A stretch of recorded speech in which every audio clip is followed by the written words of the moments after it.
இயேசு நல்லவர் மிஷனரி ஊழியத்தின் சார்பாக உங்களை அன்புடன் வாழ்த்தி வரவேற்கிறேன். நமது சகோதரர் ஆர் புனிதராஜ் அவர்கள் மூலமாக 2005ஆம் வருடம் முதல் துவங்கப்பட்ட இந்த மிஷனரி கிராம ஊழியம் பிரதானமாக 7 வகையிலாக தேவ நாமத்தை மகிமைப்படுத்தி வருகிறது. கைப்பிரதி ஊழியம், சிறுவர் ஊழியம், வாலிபர் ஊழியம், சுவிசேஷ ஊழியம், மிஷனரிகளை அனுப்பும் ஊழியம், ஆலயம் கட்டும் ஊழியம் மற்றும் சபை ஊழியம் ஆக 7 வகையிலான ஊழியங்களை நமது சகோதரர் ஆர் புனிதராஜ் அவர்கள் வழியாக கர்த்தரே இதை செய்து வருகிறார். இது எங்களால் உண்டானதல்ல, இது தேவனால் உண்டானது. தாங்களும் எங்களோடு இணைந்து இந்த ஊழியத்தில் பங்கு கொள்ளும்படி பணிவுடன் அழைக்கிறோம். வாரீர், எங்களோடு இணைந்து செயல்படுவீர்.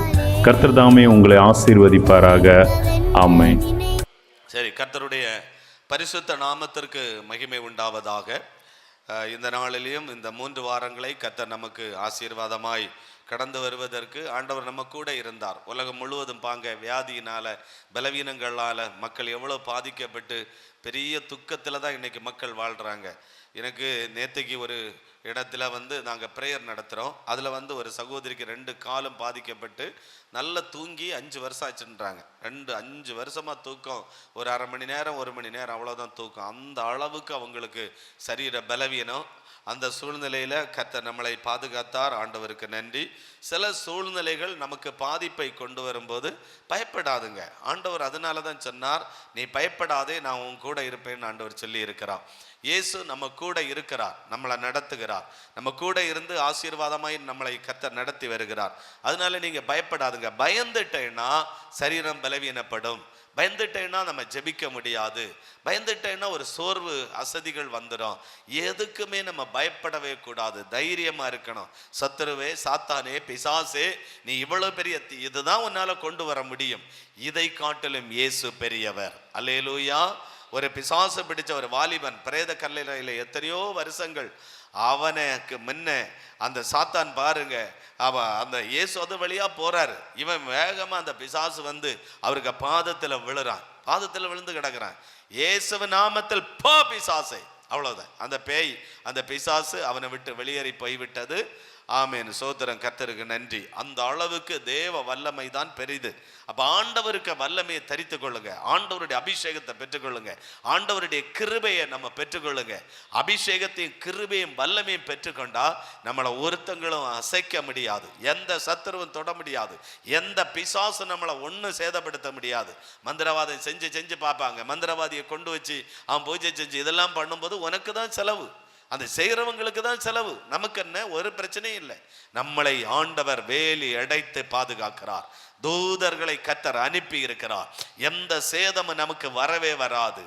அவனுக்கு தான் பண நஷ்டம், செஞ்சுட்டே இருந்துங்க, எங்களுக்கு என்ன. ஆகவே பயப்படாதுங்க, நல்ல தைரியமா இருங்க. சில பேரெல்லாம் சின்ன ஒரு வியாதி வந்த உடனே பயப்படுறீங்க, சின்ன ஒரு கடன் வந்த உடனே பயப்படுறீங்க, சின்ன ஒரு கஷ்டம் வந்த உடனே பயப்படுறீங்க, சின்னதாக ஒரு ஆக்சிடென்ட் வந்த உடனே அது பெருசா நீங்க பயப்படுறீங்க. ஒன்றும் பயப்படாதுங்க. நம்மளோடு இருக்கிற ஆண்டவர் பெரியவர். நீங்க அப்படி ஆண்டவருக்கு சமூகத்துல போய் நல்லா ஜெபம் பண்ணி, நல்லா துதிச்சு, நல்லா ஆராதிச்சு, நல்லா நீங்க அப்படி வாழ்ந்து பாருங்க. ஒரு சத்துரு நம்மளை தொடவே முடியாது. நம்ம ஜெபிக்காம விட்டுட்டேன்னா சத்துரு நம்மளை மேற்கொண்டு விடுவான். மந்திரவாதங்கள் நம்மளை மேற்கொண்டு விடும். வியாதி வந்துவிடும், பலவீனங்கள் வந்துவிடும், அந்த மந்திர ஆவிகள் நம்மளை தாக்கிவிடும். அதனால நம்ம ஜெபிக்கணும். ஆண்டவரே, என்னையும் எங்க குடும்பத்தையும் ஆண்டவருக்கு கரத்துல நாங்க தரோம். எங்க குடும்பத்தை சத்துரு ஒன்றும் தொடக்கூடாது. எங்க வீடு இயேசுவின் வீடு. இந்த வீட்டுக்குள்ள இயேசப்பாய்க்கு பிரசன்ஸ் இருக்கணும். இந்த வீட்டை தேவன் ஆசீர்வதிக்கணும். இந்த வீட்டுக்குள்ள உடைய மகிமை இருக்கணும். இந்த வீட்டுக்குள்ள ஆண்டவருடைய பிரசன்ஸ் எப்பொழுதும் இருக்கணும். இப்படின்னு ஜெபிச்சு ஆண்டவருடைய கரத்துல உங்களை நீங்க ஒப்பு கொடுத்தா எந்த சத்துருவும் நம்மளை தொடவே முடியாது. அல்லேலூயா. இன்னைக்கும் ஆண்டவர் சொல்லுகிறார், பயப்படாதே. இதுதான் இந்த செய்தியினுடைய தலைப்பு. நீ பயப்படாதே. மகளே, நீ பயப்படாதே. மகனே, நீ பயப்படாதே. ஆண்டவர் இன்றைக்கு இந்த வார்த்தையை நம்மளோடு பேசுவதற்கு காரணம் என்ன என்றால், ஏதோ ஒரு பயம் நம்ம வாழ்க்கையில் இருக்கிறது. ஏதோ ஒரு பயந்த ஒரு சுபாவம் நமக்குள்ள இருக்கிறது. ஒரு பயப்படக்கூடிய ஒரு காரியம் இருக்கிறது. ஐயோ, இத்தனை லட்சம் ரூபாய் கடன் வந்து போச்சு, இதை எப்படி அடைக்க முடியும் என்கிற ஒரு பயம் வந்து போச்சு. ஒரு வியாதி டாக்டரே சொல்லிட்டார், இந்த வியாதியை குணப்படுத்தவே முடியாது. டாக்டரே, அவர் எவ்வளவு பெரிய டாக்டர், எவ்வளவு பிரபலமான டாக்டர், அவரே சொல்லிட்டார், ஐயோ எனக்கு இந்த வியாதி வந்து விட்டது என்கிற ஒரு பயம், ஏதோ ஒரு பயம் நமக்கு இருக்கிறது. அந்த பயத்தில் இருந்து ஆண்டவர் நம்மளை இன்னைக்கு இந்த இடத்துல விடுதலையாக்கி கர்த்தர் நம்மளை ஆசீர்வதிக்க போகிறார். சில பேர் பிள்ளைகளை குறித்த பயம், சில பேர் குடும்பத்தை குறித்த பயம், சில பேர் எதிர்காலத்தை குறித்த பயம், சில பேர் ஊழியங்களை குறித்த பயம், ஏதோ ஒரு பயம். ஆண்டவர் சொன்னார், நீ பயப்படாதே, நீ பயப்படாதே. அப்ப சில பேர் பயப்படுறதுக்கு என்ன காரணம் தெரியுமா? சில பேர் பயப்படுறாங்க, அதுக்கு காரணம் ஒரு 3 காரியங்களை நான் உங்களுக்கு வசனத்தின் மூலமாய் எடுத்து சொல்ல விரும்புகிறேன். முதலாவது, அவர் பயப்படுறவங்களுக்கு ஆசீர்வாதம் உண்டு. அல்லேலூயா. நீங்க பயப்படாதுங்க. ஏன் நீங்க பயப்படணும்? நம்மளோட இருக்கிற ஆண்டவர் எவ்வளவு பெரியவர், நீங்க ஏன் பயப்படணும்? ஏசாயா 43 அதிகாரம் முதல் வசனத்தை நம்ம வாசிக்க கேட்போம். ஏசாயா 43 அதிகாரம் முதல் வசனம். யாக்கோபே, உன்னை சிருஷ்டித்தவரும் இஸ்ரவேலே, உன்னை உருவாக்கினவருமாகிய கர்த்தர் சொல்லுகிறதாவது, பயப்படாதே, உன்னை மீட்டுக்கொண்டு உன்னை பெயர் சொல்லி அழைத்தேன், நீ என்னுடையவன், நீ என் பிள்ளை. நீ எதுக்கு பயப்படுற? நீ என் பிள்ளை, எதுக்கு பயப்படுற? வேலை செய்யற இடத்துல ஓனர் என்ன சொல்ல போறாரோ, வேலை செய்யற இடத்துல கூட வேலை செய்யறவங்க என்ன சொல்ல போறாங்களோ, பயப்படுறீங்களா? ஆண்டவர் சொல்றார், நீ என்னுடையவன், நீ என்னுடையவள், அதனால நீ பயப்படாத. எல்லா பயத்தையும் ஆண்டவர் எடுத்து போட்டார். அதே 43 அதிகாரம் 5வது வசனம் சொல்லுகிறது, பயப்படாதே, நான் உன்னோடு கூட இருக்கிறேன். நீங்க பயப்படாதுங்க, இயேசு நம்ம கூட இருப்பாராம். இந்த உலகத்துல எந்த மனுஷனும் நம்ம கூட இருக்க முடியாது. நம்ம கூட இருக்கிறவர் ஒரே ஒருவர் இயேசு கிறிஸ்து தான். அவர் சொல்லிட்டார், நான் உன் கூட இருப்பேன், மகளே நான் உனக்கு கூட இருப்பேன், மகனே நான் உன் கூட இருப்பேன், அதனால நீ பயப்படாத. இனி யாருக்கு அந்த பயமே இருக்கக்கூடாது. நல்ல தைரியமா இருக்கணும், நல்ல தைரியமா இருக்கணும். இயேசு கிறிஸ்துவினிடத்துல வரும்போது நல்ல தைரியம் வந்துடும். நம்ம நல்ல தைரியம், நல்ல தைரியம். அதனால பயப்படாதுங்க. இப்போ பயப்படாதே. எதனால உங்களுக்கு அந்த பயம் வந்தது? ஒரு 3 காரியங்களை சீக்கிரமாய் தியானித்து நம்ம ஜெபிக்க போறோம். எதனால அந்த பயம்? முதலாவது, சந்ததியை குறித்த ஒரு பயம், பிள்ளைகளை குறித்த ஒரு பயம்.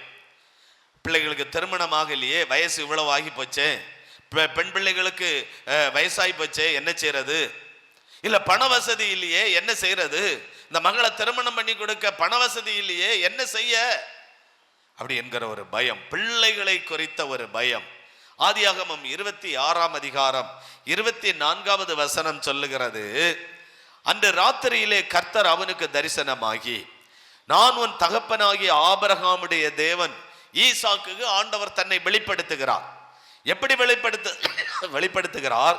அன்று ராத்திரியிலே கர்த்தர் அவனுக்கு தரிசனமாகி, நான் உன் தகப்பனாகிய ஆபிரகாமுடைய தேவன், பயப்படாதே, உனக்கு அப்பாக்கு கூட இருந்து நான் எவ்வளவு பெரிய காரியம் செஞ்சேன், நீ இன்னும் உனக்கு தெரியலையா? பைபிளை எடுத்து படிச்சு பாரு. இந்த ஈசாக்கிட்ட ஆண்டவர் சொல்லுறார், நீ பைபிள் எடுத்து படி, எவ்வளவு பிரமாணங்களை நான் அவனுக்கு சொல்லி இருக்கிறேன், எடுத்து வாசி.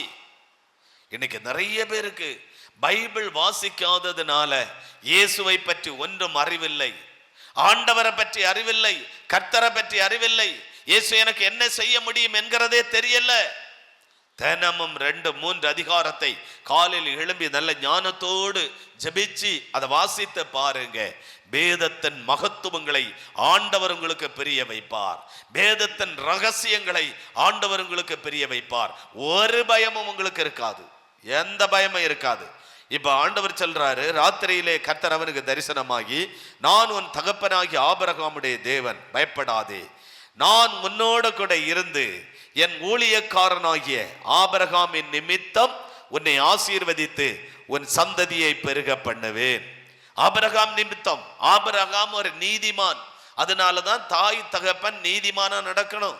கர்த்தருக்கு பயந்து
ஆண்டவருக்கு ஒழுக்கத்துல நடக்கணும், ஆண்டவருடைய கீழ்ப்படிதல்ல நடக்கணும். தகப்பன் குடிகாரனா இருந்தா அவனும் குடிகாரனா இருப்பான். ஒருவேளை 25 வயசு வரை அவன் வெளியில தெரியாம குடிப்பான், அதுக்கு பிறகு பகிரங்கமா குடிக்க ஆரம்பிச்சிருவான். ஆமா, தகப்பன் ஒழுக்கம் உள்ளவனா இருக்கணும். தகப்பனும் தாயும் நல்ல ஒழுக்கமா இருக்கணும், பேசுறதுல கண்ட்ரோலா இருக்கணும், நம்ம நடக்கையில கண்ட்ரோலா இருக்கணும், எல்லாத்திலையும் கண்ட்ரோல் இல்லைன்னா அதைத்தான் பிள்ளைகள் கற்றுக்கொள்ளுவார்கள்.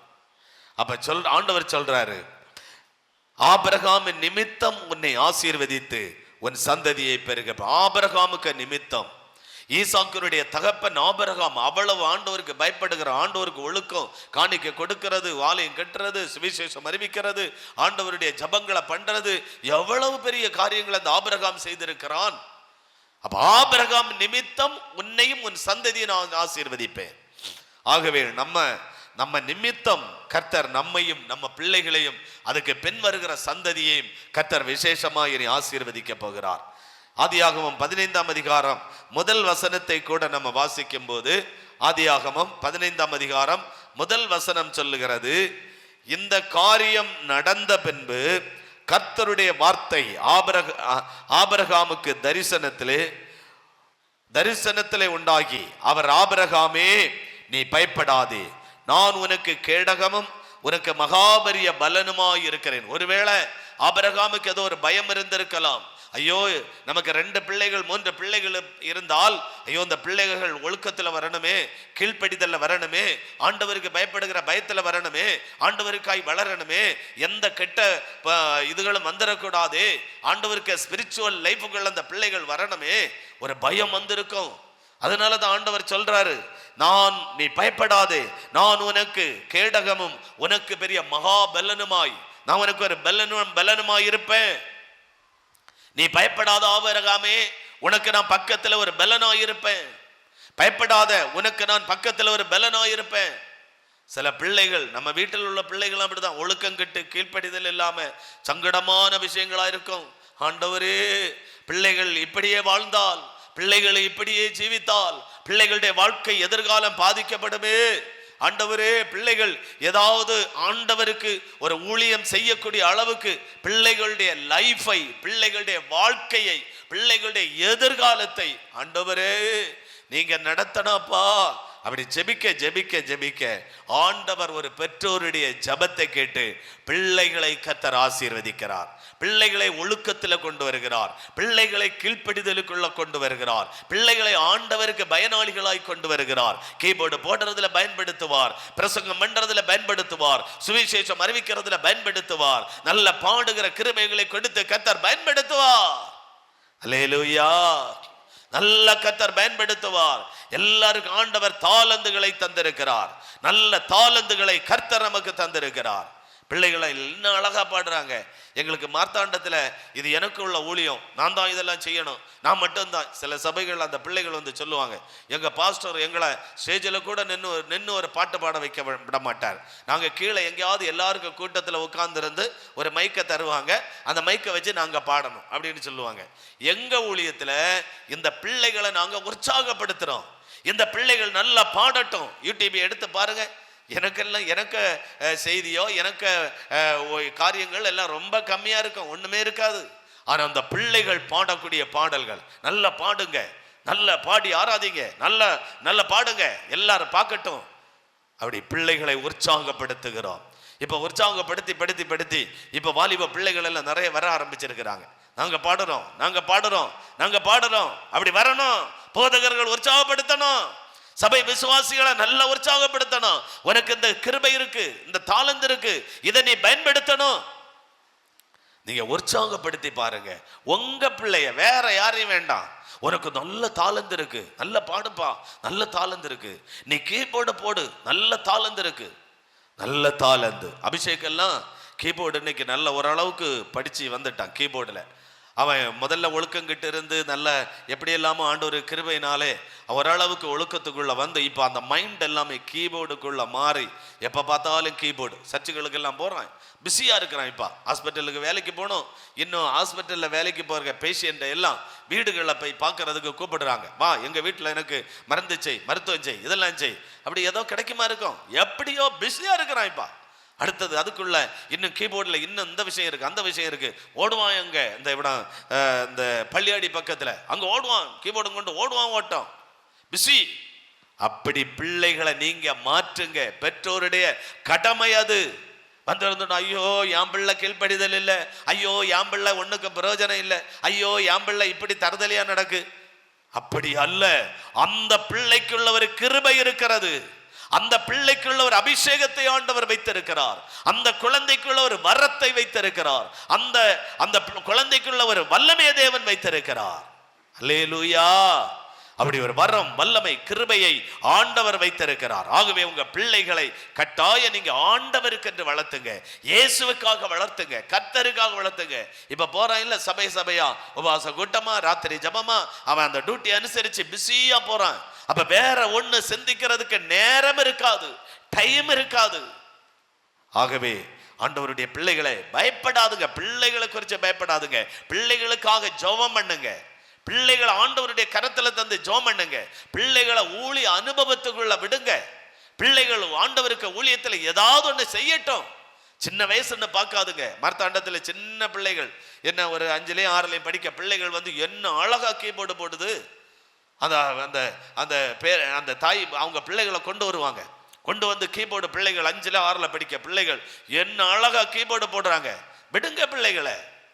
ஆகவே பிள்ளைகளை குறித்து பயப்படாதுங்க.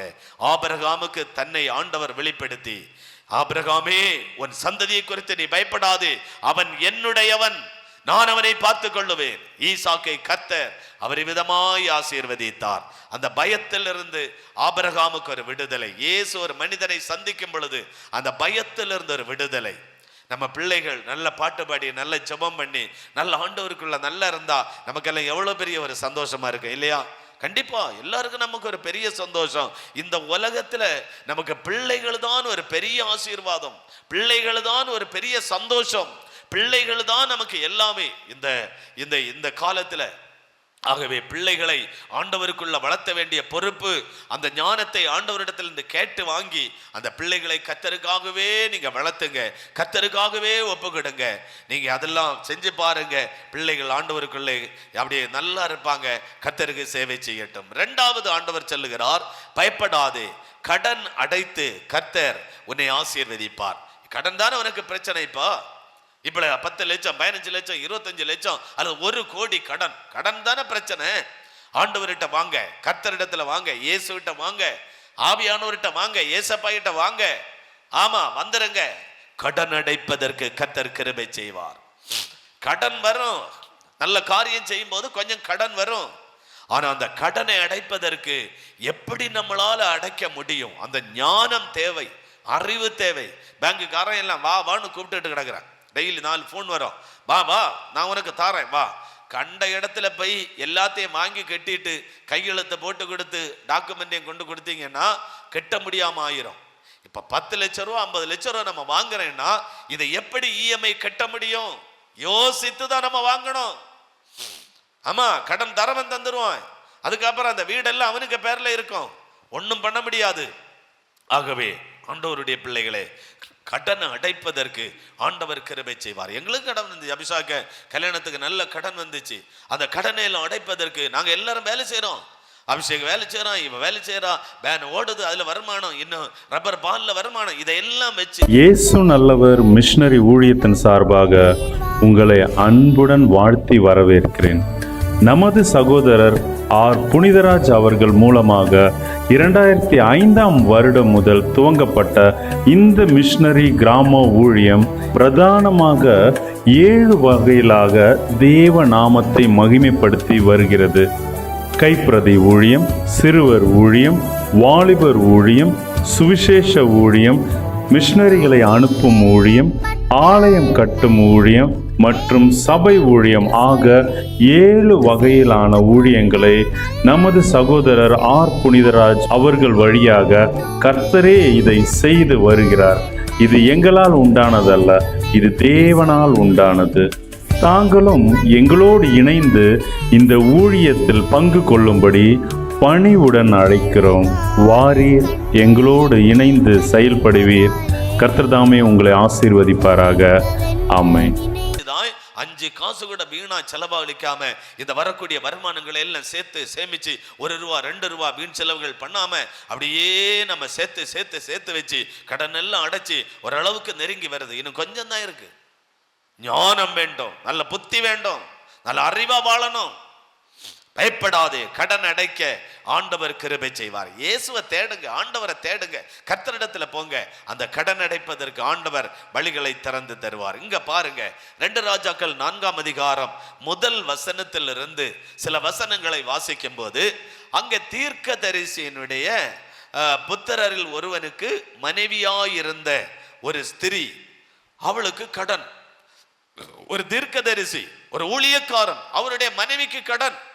ஒருவேளை இந்த ஊழியக்காரன் இந்த உலகத்துல வாழும்போது வியாதியினால கடன் பட்டு இருக்கலாம், இல்லை ஏதோ ஒரு சூழ்நிலையில் அவர் கடன் பட்டு போனார், மரித்தும் போய்விட்டார்.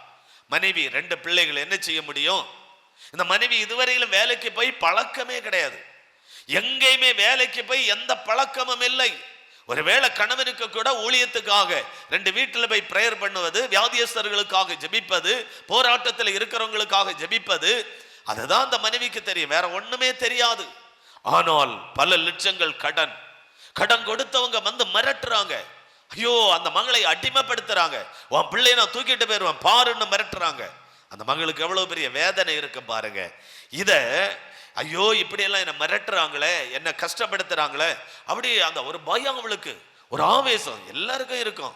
எனக்கு 50 லட்சம் கடன் இருக்கு, இப்ப பேங்குக்காரன் வீட்டுல வந்து சத்தம் போடுறான், கேட்ட போட்டு அடிக்கிறான், இப்ப நீ கடன் அடைக்கலைன்னா பாரு வீடை ஜப்தி பண்ணுவேன், லேலம் விடுவேன், இப்ப கோர்ட்ல இது வரும் அப்படின்னு அதுல இருந்து சொல்லும் போது நமக்குள்ள ஒரு பயம் வரும்.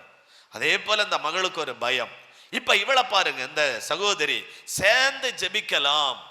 இந்த கடன் பிரச்சனையிலிருந்து விடுதலை தர இயேசுவால முடியும். இந்த கடன் பிரச்சனையிலிருந்து ஒரு விடுதலை தருவதற்கு இயேசுவால மட்டும்தான் முடியும். இந்த கடன் பிரச்சனையிலிருந்து ஒரு விடுதலை தர இயேசுவால மட்டும்தான் முடியும். இந்த கடன் பிரச்சனையிலிருந்து ஒரு அற்புதம் செய்ய இயேசுவால மட்டும்தான் முடியும். சேர்ந்து ஜெபிக்கிறதுக்கு அந்த எலிசா தீர்க்கதரிசியை தேடி போறாங்க. இப்ப வசனம் சொல்லுகிறது, தீர்க்கதரிசிகளுடைய புத்தரில் ஒருவனுக்கு மனைவியாயிருந்த ஒரு ஸ்திரீ எலிசாவை பார்த்து, உனது அடியானாகிய என் புருஷன் இறந்து போனான். உன் புருஷன் இறந்து போனால் உன் அடியான் கர்த்தருக்கு பயந்து நடந்தான். ரொம்ப முக்கியம்.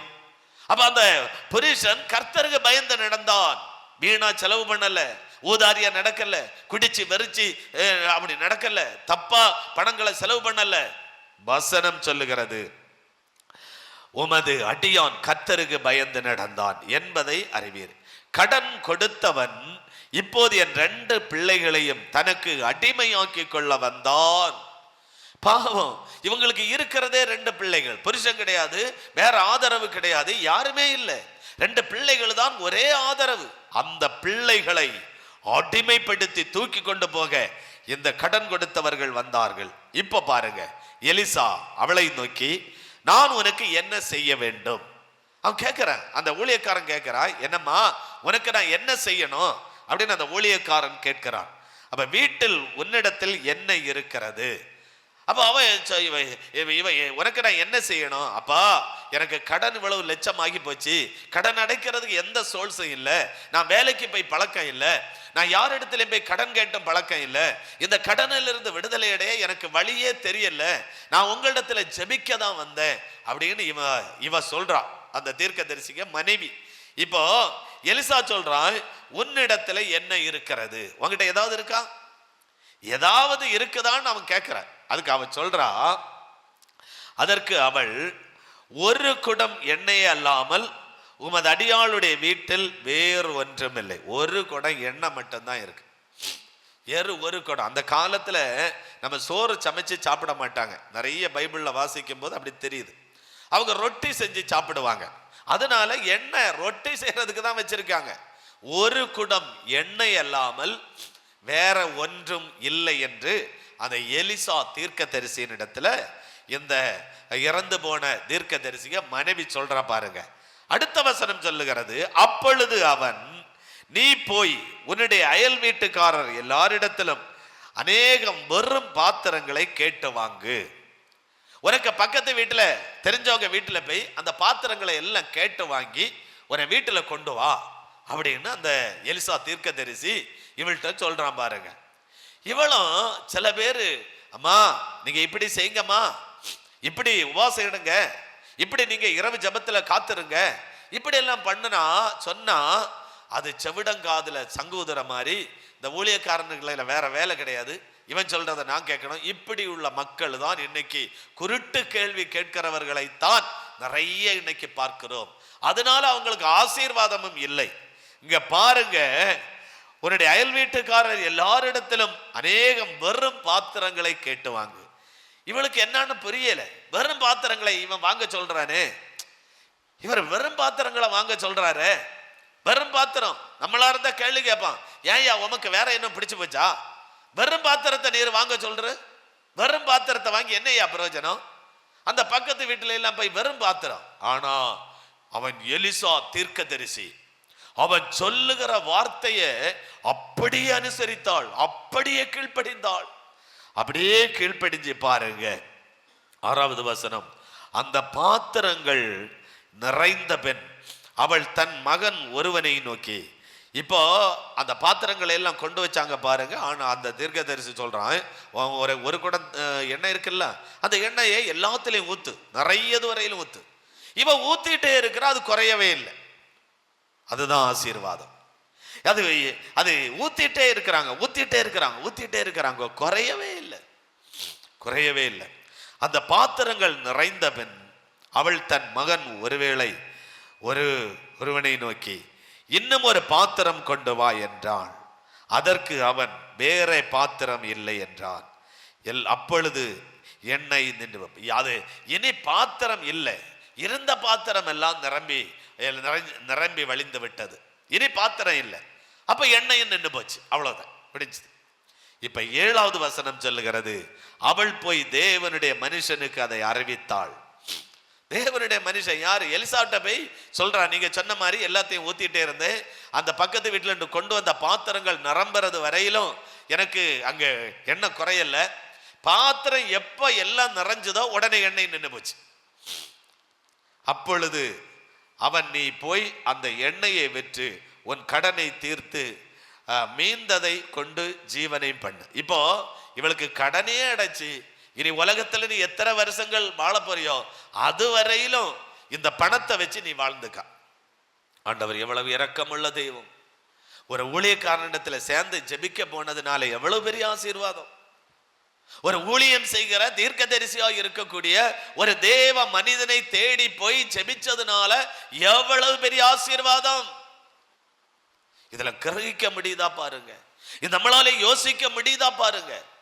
அப்போ ஆண்டவர் நம்மளை கஷ்டப்படுத்துறவர் அல்ல, நம்மளை துக்கப்படுத்துறவர் அல்ல, நம்மளை வேதனைப்படுத்துறவர் அல்ல, நம்மளை பயப்படுத்துகிறவரும் அல்ல. நீ பயப்படாதே, ஏதோ ஒரு பயத்துல இருக்கிற, பயப்படாதே. ஆண்டவர் அந்த பயத்திலிருந்து, அவளுக்கு கடன் என்கிற பயத்திலிருந்து ஒரு பெரிய விடுதலை கொடுத்து கர்த்தர் அந்த மகளை ஆசீர்வதித்தார். 3வது, பயப்படாதே, நான் உன்னை பலப்படுத்தி உனக்கு சகாயம் பண்ணுவேன். ஆண்டவர் நமக்கு பக்கத்துல ஒரு சகாயராய் இருப்பார். அவர் நமக்கு சகாயர். சகாயர். சகாயர் என்றால் உதவி செய்கிறவர், ஹெல்ப் பண்ணுறவர், நமக்கு உதவி செய்கிறவர். அதான் சகாயர், சகாயம் பண்ணுகிறவர். இப்போ பயப்படாது, நான் உனக்கு பலப்படுத்தி உன்னைக்கு சகாயம் பண்ணுவேன். உபாகமம் 31 அதிகாரம் 6வது வசனம் சொல்லுகிறது, நீங்கள் பலம் கொண்டு திடமனதாயிருங்கள். இயேசு நல்லவர் மிஷனரி ஊழியத்தின் சார்பாக உங்களை அன்புடன் வாழ்த்தி வரவேற்கிறேன். நமது சகோதரர் ஆர் புனிதராஜ் அவர்கள் மூலமாக 2005ஆம் வருடம் முதல் துவங்கப்பட்ட இந்த மிஷனரி கிராம ஊழியம் பிரதானமாக 7 வகையிலாக தேவ நாமத்தை மகிமைப்படுத்தி வருகிறது. கைப்பிரதி ஊழியம், சிறுவர் ஊழியம், வாலிபர் ஊழியம், சுவிசேஷ ஊழியம், மிஷனரிகளை அனுப்பும் ஊழியம், ஆலயம் கட்டும் ஊழியம் மற்றும் சபை ஊழியம் ஆக 7 வகையிலான ஊழியங்களை நமது சகோதரர் ஆர் புனிதராஜ் அவர்கள் வழியாக கர்த்தரே இதை செய்து வருகிறார்.